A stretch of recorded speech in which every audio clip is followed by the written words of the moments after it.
So the Rose coach in Unrivaled finally decided to play Lexie Hull. Lexie Hull actually saw the floor. And what happened when Lexie Hull played more than like 4 minutes?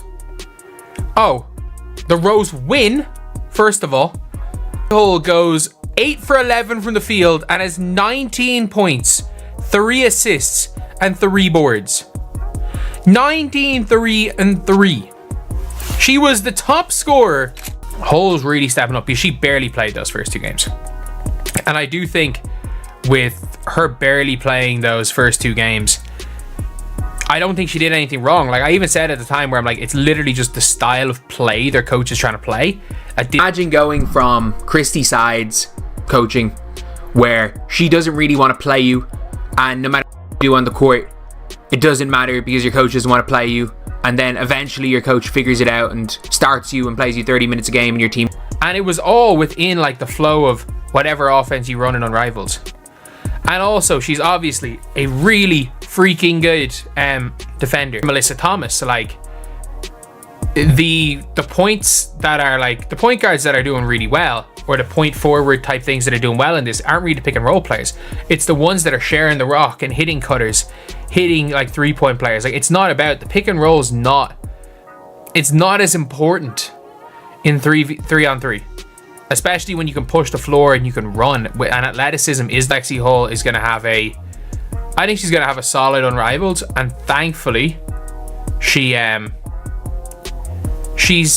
stepping up. And I didn't think she did anything wrong in her first 2 games when she was on the floor. The coach just didn't fit her. She didn't fit the coach's system. Thankfully, the Rose back to mid-season form.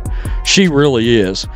She's absolutely delivering on that double-double. That's right. Points, rebounds, and of course, losses. Just in the same way that the Chicago Sky melted last year when her double-double streak started, she cost her team a game. Remember when we were all wondering why Lexie Hull was warming the bench? Well, it turns out she might just be the secret weapon the Rose Basketball Club needed all along. Let's break down why Hull's game is practically tailor-made for the 3-on-3 format in Unrivaled. First things first, 3-on-3 basketball. Saying, oh, she should have never went to Unrivaled. I still think, look, she's getting paid, what, 100 and something K? At least. Could be paid up to $250,000. Like, she's everywhere. Like, it's going to help her out. She drew the short straw with her team. The way the coach wants them to play is just not the way Lexie Hull is good. Not only that, she's been good. Like, the problem isn't that Lexie Hull has been garbage. Lexie Hull has played well. That's the weirdest thing, is that she's actually played well.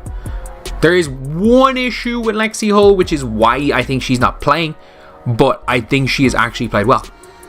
And their team lost, and then we saw Kate Martin have one of the best performances of the weekend with a double-double at the guard position off the bench in limited minutes, where they're stopping running the constant pick and rolls. Like, that was the worst part about it, is everything had to be a pick and roll. So the only players really scoring were Azare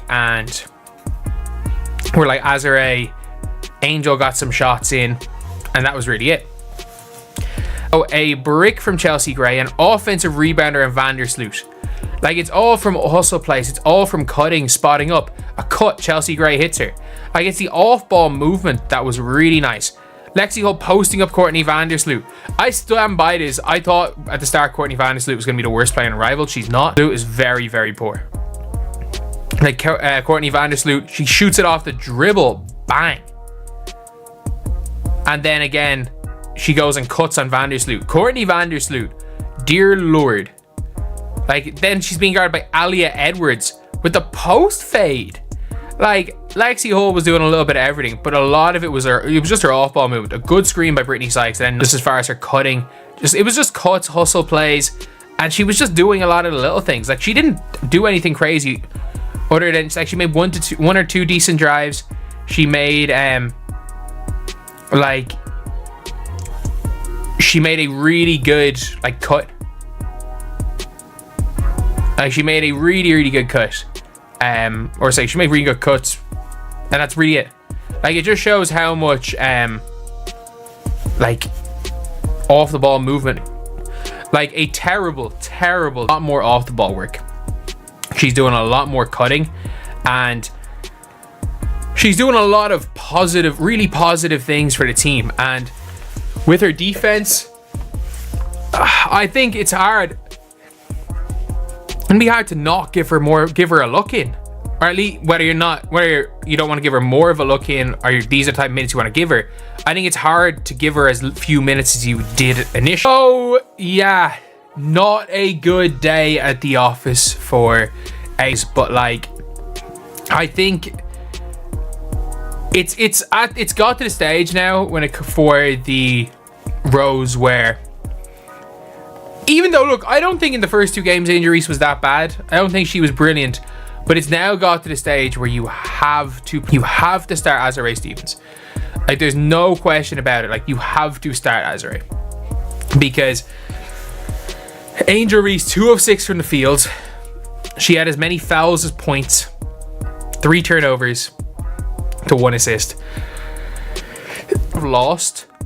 I know you can't get fired from Unrivaled coaching. I would still be looking to fire Nola Henry. Is it Nola Henry? Like, I would be like genuinely looking at firing the freaking coach if they lost that. Wanted to run everything through obviously Angel and Chelsea Gray and Kat Copper. That starting lineup, they wanted Copper to be like the late shot clock ISO scorer. They wanted Chelsea Gray to set everything up, and they wanted